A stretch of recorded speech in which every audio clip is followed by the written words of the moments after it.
There's a reason you feel tired the moment you walk into your room, and it has nothing to do with how hard your day was. I remember walking into someone's apartment once. It wasn't fancy, no expensive furniture, no perfect design, but everything was in place. The counter was clear, the bed was made, and there was this quiet sense that nothing was out of control. And I caught myself thinking, why does this feel so different? Because here's the part most people miss. You don't just see a clean space, your brain reacts to it. Your environment is constantly communicating with your mind. There's a concept in psychology called cognitive load, which basically means your brain has a limited amount of attention it can use at any given moment.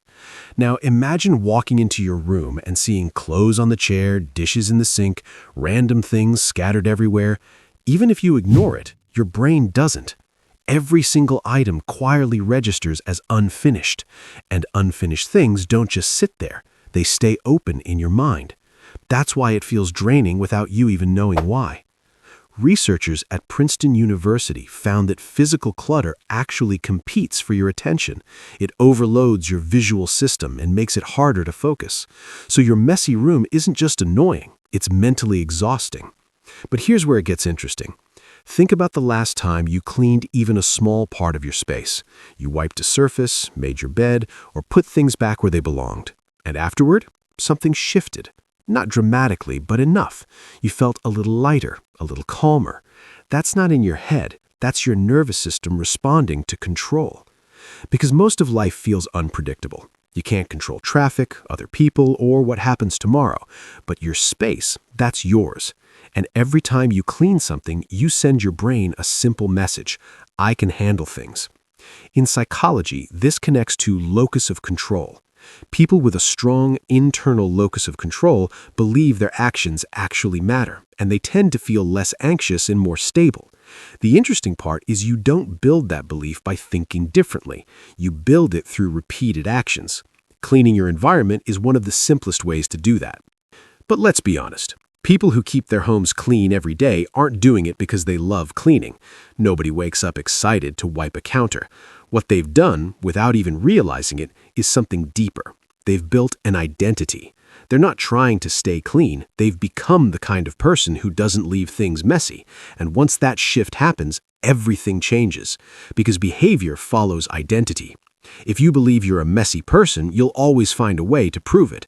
But if you start doing small things differently, your brain starts updating that story. Take a simple example. Someone decides, I'm just going to make my bed every morning. That's it. No big system, no pressure. At first, it feels forced. Then it becomes normal. And eventually, it feels strange not to do it. That's how identity changes, not all at once, but through repetition. And here's something most people don't realize. Cleaning isn't just about your space, it's emotional. There's a reason people start cleaning when they feel overwhelmed. They don't always know why, they just do it. That's because of something called behavioral activation, when physical action helps regulate your emotions. When you're stuck in your head, anxiety builds. But when you move, when you complete something, your brain settles. The dishes get done, and something inside you gets quieter. So this isn't really about being neat. It's about creating an environment that supports your mind instead of working against it.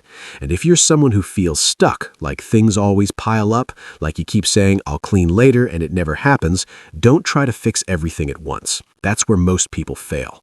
Start smaller than you think you should. Pick one space, just one, a desk, a bed, a corner of your room. And for the next 7 days, don't let that one space get messy. That's it. Because once your brain experiences what that feels like, it starts wanting more of it, and that's where the real shift begins.